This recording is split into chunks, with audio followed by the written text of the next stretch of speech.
الحمد لله رب العالمين الصلاة والسلام على رسول الله محمد وعلى آله وصحبه أجمعين.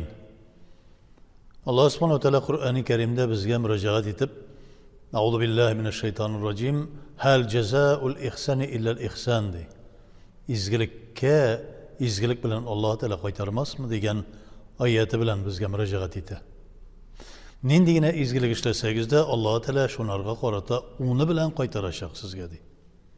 Çünkü Muhammed sallallahu aleyhi ve sellem de ite eğer de siz bir izgilik işlediniz ise Allah subhanahu teala şuna onu bilen kaytara. Eğer de siz bir günah işleseniz Allah subhanahu teala şunu feriştelerine eyte bir namaz bilen ikinci namaz arasında yazmış yatırığız di. Belki tövbe kılır. Belki günahsı o kadarı zor günahlardan bulmuşa, kişi hakkına kirmegen, kişinin namusuna tiymegen, gaybet, kişi uyturu, kişi zina, ya ki başka şunun gibi olu günahlar bulmagan ışırakta, belki kiçkine bu günahlar ışırakında ikinci namaz bilen şunu sürtüp koyulurdu. Allah subhanahu teala eytedi, Muhammed sallallahu aleyhi ve sellem eyte.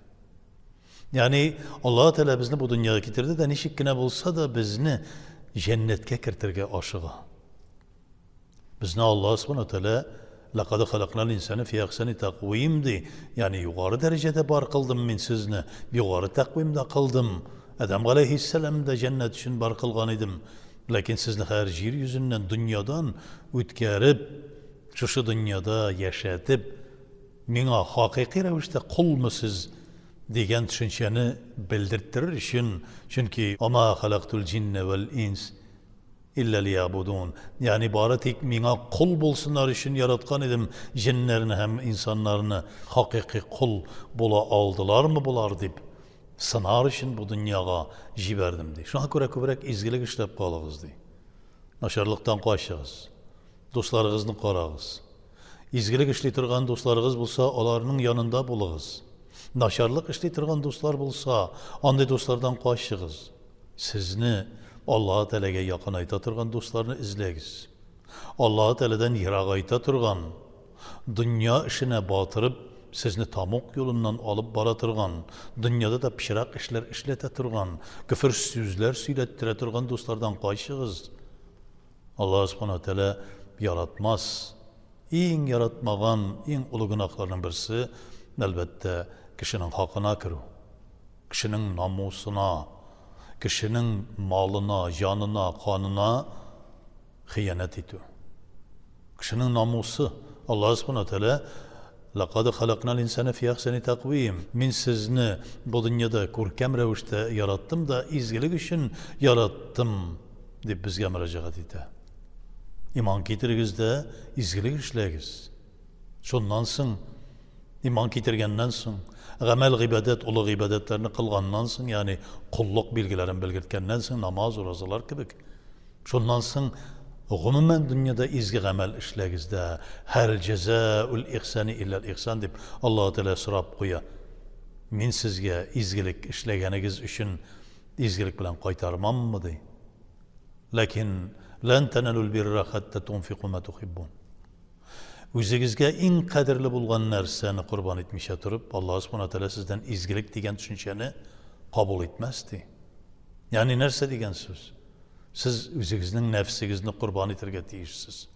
Nefisinin tileklerin, tüben hislerin, yani başka kişilerden üstün buluğ hisleri, tekebbirlik, künçülük, hüsütlük, fahişlik, kabahatlik degen düşünceler, bu bütünüsü de nefs bilen beyli.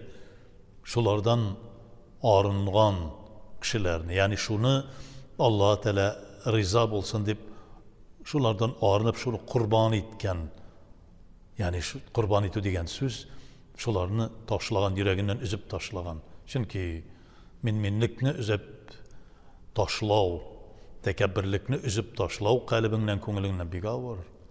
Kişilerge yerdem etirge tırışu, kişilerge izgilik işlev, baratik izgilik işler şingine izgilik işlev biga var. Jingil iştügül. Biz anın için mindidir bir cevabın kütebiz, dünyada ok. Min bit izgilik işledim de, mina izgilik bilen kaytarsınlar diye.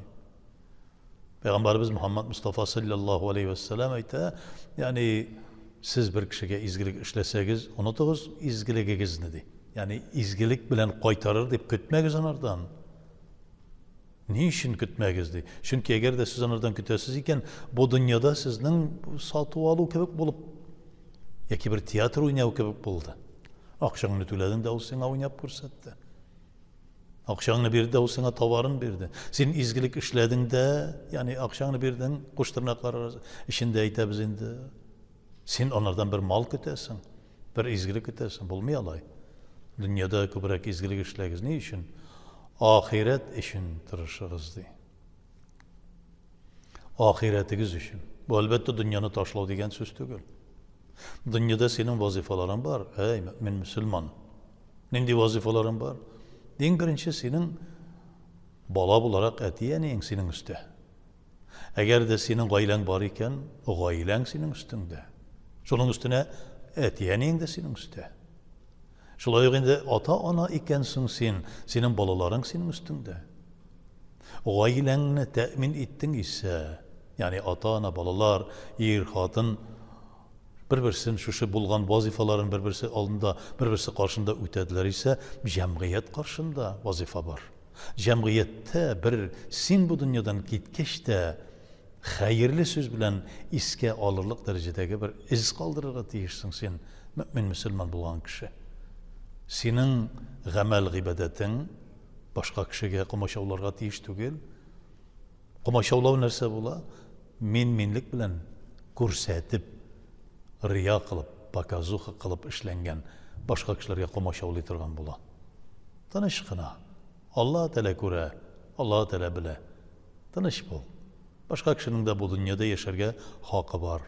Başka kişi de bu dünyaya jiberilgen senin kebegök sınav öte, senin kebegök anarga da izgilik kılırga koşulgan. Bir vakti da naşarlık işleme. Her bir kişi izgilik bilen meşgul bolsa, naşarlıktan kaçatırgan bolsa, dünya Allah subhanahu wa ta'ala ana şeşek attırır. Dünya şeşek atır. Dünyada Allah subhanahu wa ta'ala birgenine koşkanının bütün nimetlerin biz özümüzde tatırız. İki dünya nimetin, iki dünya hasenetin bir ya Rabbim deyip soruyoruz. Rabbena atina fid dünya haseneten ve fil ahireti haseneten ve qina azabannar deyip soruyoruz. Kur'an ayeti bilen bizge irete Allah subhanahu wa ta'ala bu duanı hem Peygamberimiz sallallahu aleyhi ve sellem'nin de en yaratkan dualarının birisi. Yaratkan demek devamlı şunu kabatlagan. Devamlı şu dua bilen jirgen. Biz de her vakitte de Allah Teala'ya müracaat edip Rabbena atina fid dünya haseneten ve fil ahireti haseneten ve qina azabannar. Allahu Ekber.